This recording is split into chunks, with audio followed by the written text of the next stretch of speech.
નમસ્કાર દર્શક મિત્રો, હું હર્ષુ પરમાર સહયોગ દ્વારા પ્રસ્તુત ન્યૂઝ 20 ગુજરાતીમાં આપ સૌ દર્શક મિત્રોનું હાર્દિક સ્વાગત કરું છું। જોઈએ આજના મુખ્ય સમાચારો। જૂનાગઢના ભવનાથ વિસ્તારમાં ગિરનારની લીલી પરિક્રમાની થઈ પૂર્ણાહુતિ। 7 લાખથી વધુ ભાવિકોએ કરી પગપાળા યાત્રા। જૂનાગઢમાં ગિરનારની લીલી પરિક્રમા મંગળવારથી વિધિત રીતે શરૂઆત થઈ હતી। શુક્રવારે પરિક્રમાની પૂર્ણાહુતિ થઈ હતી, જેને લીધે પરિક્રમાનો પ્રવેશ દ્વાર ઈટવાગેટ પણ બંધ કરવામાં આવ્યો હતો। આ વખતે 7 લાખથી વધુ પરિક્રમાર્થીઓ જોડાયા હતા। જોકે આંકડાના દર વર્ષે તુલનામાં ઘણો ઘટાડો જોવા મળ્યો હતો। ગિરનારની લીલી પરિક્રમામાં લાખોની સંખ્યામાં શ્રદ્ધાળુઓ આવતા હોય છે, ત્યારે દર વર્ષે આશરે 10 લાખથી વધુ ભાવિકો પરિક્રમા કરે છે, ત્યારે આ વખતે પરિક્રમામાં શ્રદ્ધાળુઓનો આંકડો ઓછો નોંધાયો છે। આ વખતે 7 લાખથી વધુ પરિક્રમાર્થીઓ આવ્યા હતા એવો અંદાજ લગાવવામાં આવ્યો છે। ગિરનારની લીલી પરિક્રમામાં મોટી સંખ્યામાં રાજ્યના ખેડૂતો જતા હોય છે, પરંતુ આ વખતે પાછતરા વરસાદને કારણે ખેડૂતોને ભારે નુકસાન થયું છે। ઉપરાંત શિયાળુ પાકની શરૂઆત થઈ હોવાથી ખેડૂતો પોતાના કામમાં વ્યસ્ત હોય છે, જેને લઈને લીલી પરિક્રમામાં ભાવિકોની ભીડમાં ઘણો પણ ઘટાડો નોંધાયો હતો।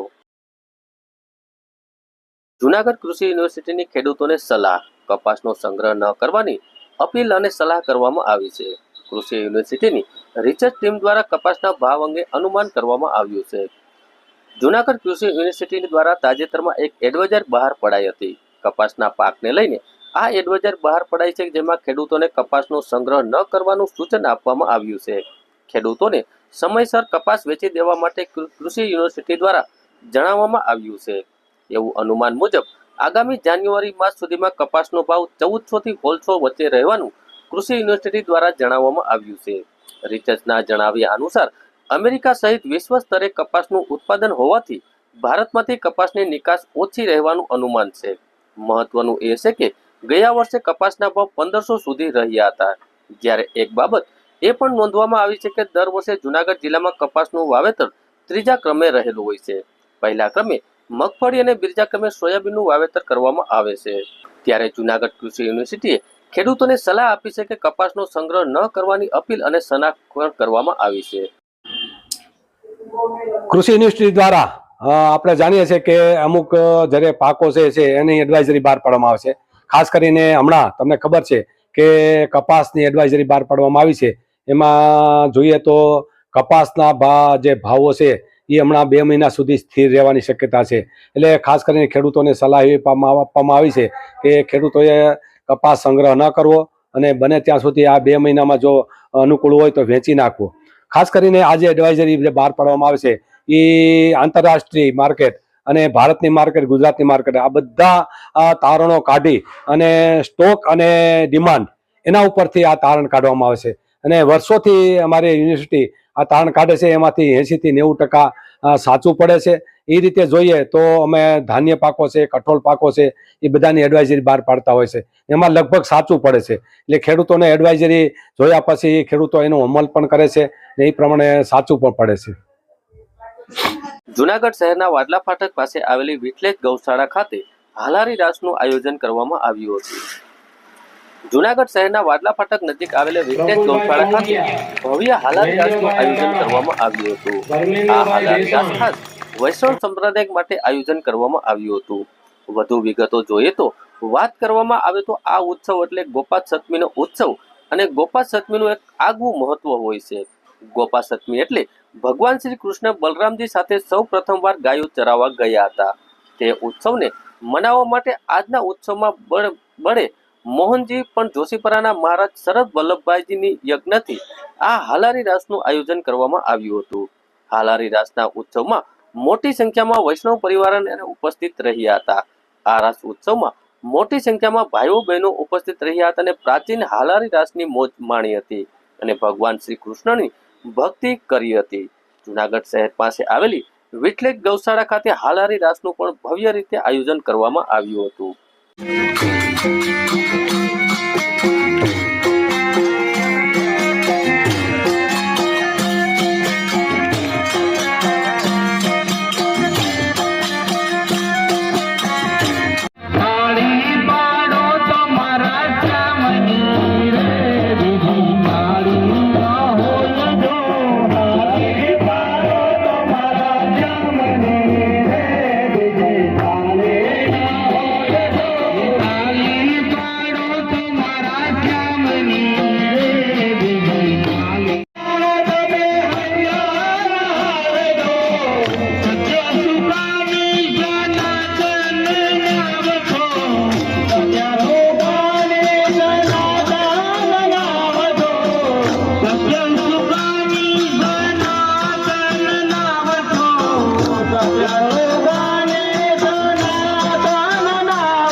જય શ્રી કૃષ્ણ. હું જગદીશભાઈ કલોલા કે વિટલેશ ગૌશાળા, વિટલેશ ભવન હવેલી દ્વારા સંચાલિત વિટલેશ ગૌશાળા આજે ગોપાષ્ટમીના ઉત્સવ અંતર્ગત કે વિટલેશ ગૌશાળામાં આલારી રાસનો કાર્યક્રમ રાખેલો છે કે જ્યારે પ્રભુએ 5 વર્ષની ઉંમરે પ્રથમ ગૌચારણ માટે પ્રભુ પધાર્યા તે દિવસ હતો કારતક સુધી આઠમનો, કે જેને આપણે ગોપાષ્ટમી કહીએ છીએ. આ ગોપાષ્ટમી ઉત્સવ ઉપર ગૌ સેવા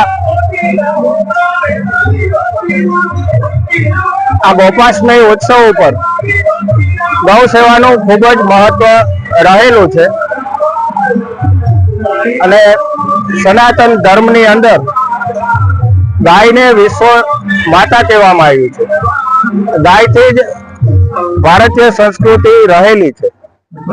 પુષ્ટિ માર્ગ એ પણ એક સનાતન સંસ્કૃતિમાં જ આવે છે અને પુષ્ટિ માર્ગીય વૈષ્ણવો હંમેશા ગૌ સેવા માટે તત્પર જ હોય છે. તો આજના આ ગોપાષ્ટમીના પાવન અવસરે ગૌશાળાના પ્રાંગણમાં 500 થી વધારે વૈષ્ણવો દ્વારા વિટલેશ ભવન હવેલીના શ્રી શરદ વલ્લભરાયજી મહારાજ શ્રીની અધ્યક્ષતામાં અને આપ શ્રીની આજ્ઞાથી જનાના સરકાર અને આપ શ્રી બંને આપ શ્રીની આજ્ઞાથી અહીં વિટલેશ ભવન ગૌશાળા ખાતે આજે આલારી રાસનો કાર્યક્રમ રાખવામાં આવેલો છે કે જેમાં પૂજ્ય શ્રી શરદ વલ્લભરાયજી મહારાજ શ્રી તથા જનાના સરકાર આપ બને કૃપા કરી અને અહીં બિરાજમાન છે. જય શ્રી કૃષ્ણ. હું ગોપાલ સાપરિયા. આજનો ઉત્સવ એટલે ગોપાષ્ટમીનો ઉત્સવ. જેમ ગોપાષ્ટમીનું એક આગવું મહત્વ છે, એ જ દિવસને ઉજવવા માટે આજે શ્રી બડે મદન મોહનજી મંદિર જોશીપરા ના મહારાજ શ્રી શરદ વલ્લભરાયજીની આજ્ઞા અને એમની ઉપસ્થિતિમાં એમના દ્વારા સંચાલિત શ્રી વિઠ્ઠલેશ ગૌશાળા વાડલા ફાટક ખાતે આજે સર્વ વૈષ્ણવ સમુદાય અહીંયા મળ્યા છે અને આજે રાસનું ખૂબ સુંદર આયોજન કરવામાં આવ્યું છે. આજનો ઉત્સવ એટલા માટે અમે ઉજવી રહ્યા છીએ કેમ કે આજે ગોપાષ્ટમીનો ઉત્સવ છે. ગોપાષ્ટમીનો સૂક્ષ્મ પરિચય લઈએ તો આજે સર્વપ્રથમવાર શ્રી ઠાકોરજી શ્રી કૃષ્ણ કનૈયા બલરાવજી સાથે સર્વપ્રથમવાર ગાયો ચરાવવા ગયા છે. આપણે કીર્તનમાં ગાઈએ છીએ પ્રથમ ગૌચારણ ચલે કન્હાઈ. તો આજે વનમાં જઈ ગાયોને ચરાવી અને ભગવાને એમનું પોતાના યાદવ કુળનું જે પોતાનું કર્તવ્ય હતું એ બતાવ્યું છે કે જેમ આપણે પણ આપણું કર્તવ્ય અનુસરવું જોઈએ અને જેમ વેદોમાં અને જેમ આપણી સનાતન સંસ્કૃતિની અંદર ગાયોનું મહત્વ છે, ગાયોને જે રીતે પૂજન કરવામાં આવે છે, જે રીતે આપણે એને માતા તુલ્ય ગણી અને માતા તરીકે એમનું પૂજન કરીએ છીએ, એ જ રીતે ઠાકોરજીએ આપણે એમનું કર્તવ્યના બતાવીને આપનું કર્તવ્યનું પણ ભાન કરાવેલું છે કે પણ આપણે પણ ગાયને એક માતા તરીકે પૂજન કરીએ અને એને એક માતા તરીકે એનો આદર આપીએ. તો એ ઉત્સવને મનાવવા માટે આજે અહીંયા ગૌશાળા ખાતે અમે રાસનું આયોજન કર્યું છે અને આપની આજ્ઞાથી અને જનાના સરકારની ઉપસ્થિતિમાં આજે સર્વ વૈષ્ણવોએ મળી અને ગોપાષ્ટમી ઉત્સવ મનાવ્યો છે અને અહીંયા રાસ લીધો છે.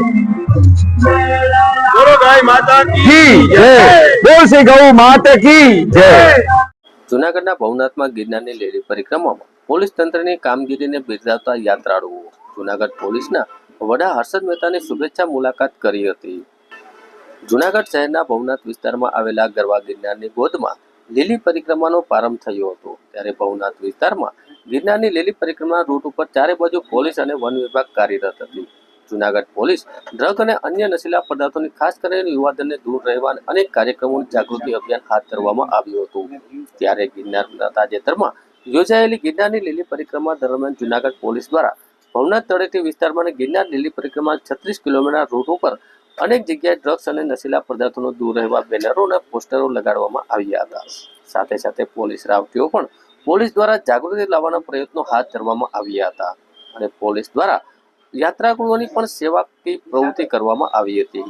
મહત્વનું એ છે કે ગુજરાતમાં છેલ્લા કેટલા સમયથી ડ્રગ્સ અને નશીલા પદાર્થોનું સેવનનું પ્રમાણ વધ્યું છે. ત્યારે જૂનાગઢ પોલીસ તંત્રના અનેકો અભિગમ જાહેર જનતાને ખાસ યુવાધનને પણ જાગૃતિ માટે વ્યસન મુક્તિ બને તે માટે ખૂબ જ સરસ કામગીરી હાથ ધરવામાં આવી હતી।